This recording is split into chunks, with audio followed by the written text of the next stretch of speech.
మనం నిప్పు దగ్గర ఉన్నప్పుడు వెచ్చదనాన్ని, మంచు దగ్గర ఉన్నప్పుడు చల్లదనాన్ని ఎలాగైతే అనుభూతి చెందుతామో, అదే విధంగా ఒక సత్పురుషుని సన్నిధిలో ఉన్నప్పుడు ప్రశాంతతను పొందుతాం.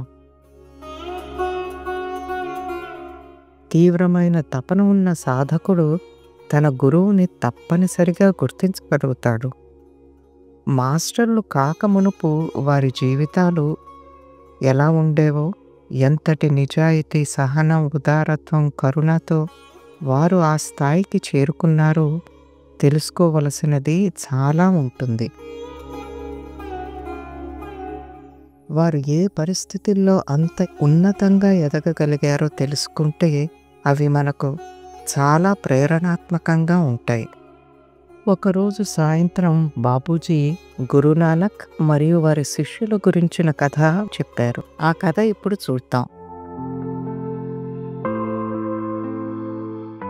బామాషా అనే వ్యక్తి గురునానక్కి భక్తుడు. అతను ఒకరోజు పని ముగించుకుని పడవలో ఇంటికి తిరిగొస్తున్నాడు.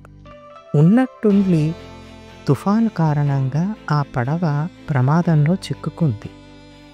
బామాషా భగవంతుణ్ణి ప్రార్థిస్తూ తనను రక్షిస్తే నానక్ గారి గడ్డికి 500 బంగారు నాణేలు సమర్పించుకుంటానని మొక్కుకున్నాడు. అంతటితో నావతో పాటు బామాషా కూడా సురక్షితంగా ఒడ్డుకి చేరుకున్నారు. గురునానక్ గారి తదనంతరం గురు పరంపరకు గుర్తుగా గురుస్థానాలు అని చెప్పబడే గురు గద్దీలు అనేకం నెలకొల్పబడ్డాయి. అలాంటి గురుస్థానాలను నిర్వహించేందుకు, ఆధ్యాత్మిక బోధనలు చేసేందుకు కొంతమంది నిష్ఠగల నిర్వాహకులు ఉండేవారు. ఒడ్డుకి చేరుకున్న తర్వాత మొక్కు తీర్చుకునే ఉద్దేశంతో బామాషా నానక్ గద్దీని వెతుక్కుంటూ బయలుదేరాడు. అయితే అటువంటి ప్రదేశాలు అతనికి అనేకం తారసపడ్డాయి. ఏది నిజమైందో తెలుసుకోలేకపోయాడు. అప్పుడు అతను ఒక్కొక్క ప్రదేశంలో 5 బంగారు నాణేల చొప్పున పెట్టుకుంటూ వెళ్దామని నిర్ణయించుకుని అలాగే చేస్తూ అతను ముందుకు సాగాడు.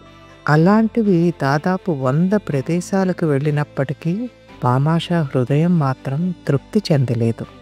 దారిలో అతన్ని కలిసిన ఒక గ్రామస్తుడు తన గ్రామంలో ఒక పురాతన గడ్డికి వెళ్ళి అక్కడ కూడా సమర్పించమని సూచించాడు. బామాషా అక్కడికి వెళ్ళి తన వద్ద ఉన్న ఆఖరి 5 బంగారు నాణేలు కూడా సమర్పించాడు. బామాషా అక్కడ నాణేలు పెట్టగానే ఆ గడ్డికి కాపలా ఉన్న ఒక వృద్ధుని గొంతుగా వినిపించింది. బామాషా, నువ్వు నీ మాటను ఎందుకు మారుస్తున్నావు? నా గడ్డికి 500 బంగారు నాణేలు సమర్పిస్తామని చెప్పావు కదా, ఇప్పుడు కేవలం 5 బంగారు నాణేలు మాత్రమే ఎందుకు ఇస్తున్నావు అని అడిగాడు ఆ వృద్ధుడు. అతని గొంతు విని బామాషా ఎంతో ఆశ్చర్యపోయాడు. తాను వెతుకుతున్న వ్యక్తి ఆ వృద్ధుని అతనికి వెంటనే అర్థమైంది. ఇలా చూడు, ఈ వాతలు నీ పడవను పైకెత్తినప్పుడు నా వీపు మీద పడ్డవే అని ఆ వృద్ధుడు తన కుర్తా పైకెత్తి బామాషాకి తన వీపు చూపించాడు. బామాషా వెంటనే ఆ వృద్ధుని కాళ్లపై పడి అతన్ని శిష్యునిగా స్వీకరించమని ప్రార్థించాడు.